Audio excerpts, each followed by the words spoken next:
Hey guys, it's Jen. I am making some easy drop biscuits for dinner, and I thought I would show you how I do them. I make them a couple times a week typically, and they're super simple. So I'm doubling the recipe because there's 5 of us that eat them. This is 4 cups of flour. I will put the single recipe in the description box below, but the amount I'm making is doubled. So I have 4 cups of flour. This is an unbleached bread flour because that's what I have in the house. I have used whole wheat flour. I have used bleached white flour. It seems to do fine with pretty much everything. So I need 2 tablespoons of baking powder.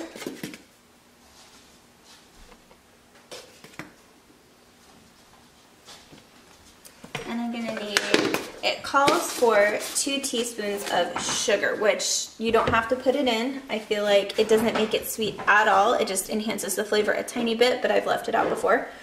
When I'm doubling it though, instead of 2 teaspoons, I just do a tablespoon, which is a teaspoon shy. Then I do half a teaspoon of salt. This is pink Himalayan salt. Okay, so this is all my dry ingredients, and I've added other things before. I've done nutritional yeast flakes. They go just fine in here. I've also done gelatin flakes, like this is the Great Lakes, I can't say that, hydrolysate. This is the one that isn't going to gel, basically. I've also used the other powder that does gel. It's just another way to get it into our systems. So that is all of the wet ingredients. Now I'm going to add a cup of butter, which is 2 sticks melted.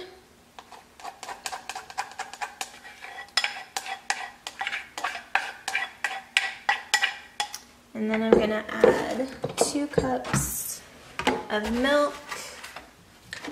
And Ruben, my son who has a dairy intolerance, he has made these before, and he just uses coconut oil instead of butter, and he uses almond milk. And they are still good. So sometimes when we're having these for dinner and he really wants some, he'll make his own batch. He does that several times a month. Okay, so you're just gonna start mixing it together. It's pretty simple.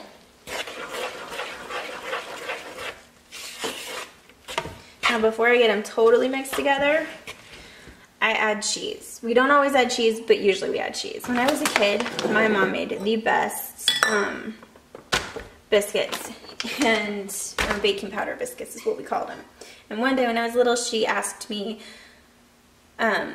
what I wanted, and I said I wanted biscuits, and I asked her if she'd put cheese in them. And she did. She added shredded cheese, and they were so good. So we love adding shredded cheese. There is not an amount to measure. I just eyeball it. Sometimes I put a lot, sometimes I put a little. I like mine pretty cheesy. You can skip the cheese step. It is totally optional. I just really like it with cheese. So there's my cheese, and it looks sometimes like it's not going to come together, but it does. Just keep mixing. These are pretty foolproof. They're really easy. I've made them before where I just have seemed to make something wrong. They're too dry, they're a little too wet. The too wet is not a big deal. If you let them just sit for a minute, if they just look a little too wet, occasionally if they look a little dry, I'll add a smidgen more milk, like a tablespoon, and just mix more. But both of my boys have made these multiple times. Ruben is 10 and Thatcher is 7, and they do a great job. And Nara, my 8-year-old, she actually made them with very little supervision her first time the other night for dinner. So they're pretty easy. If you have a kid that likes to bake and wants to help contribute to meal times, this is a good option. All right, so I have that all mixed up. I'm gonna clear this off, and then I will show you how I put them on the pan. Okay, so I have my pan. This is a silicone baking mat. You get them off of Amazon. We have a couple different brands, and I am in love with these. I really love them. They work so well. All right, so with these, you can make them any size you want. I've made them big, like that, for biscuits and gravy. I've made them smaller. It just kind of depends whatever I want. At the moment, they just cook a little longer. They do great, big or small. So I use 2 big spoons, and I just scoop the amount I want and plop it on.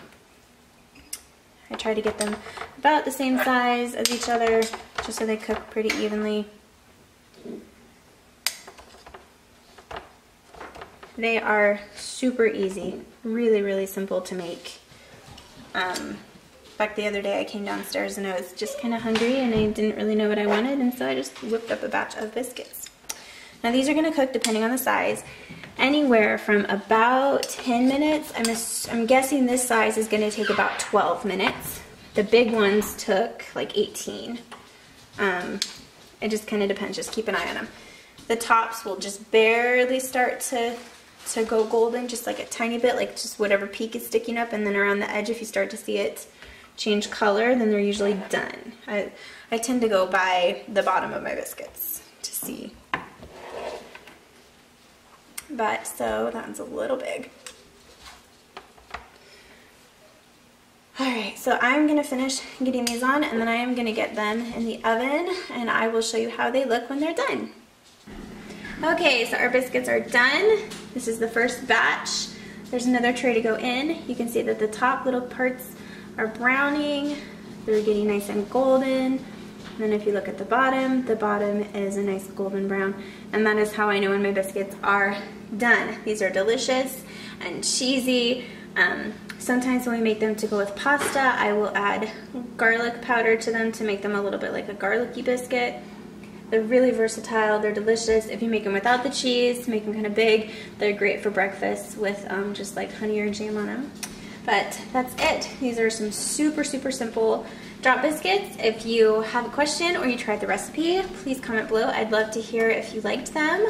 We will talk to you guys later. Thank you for watching. Bye.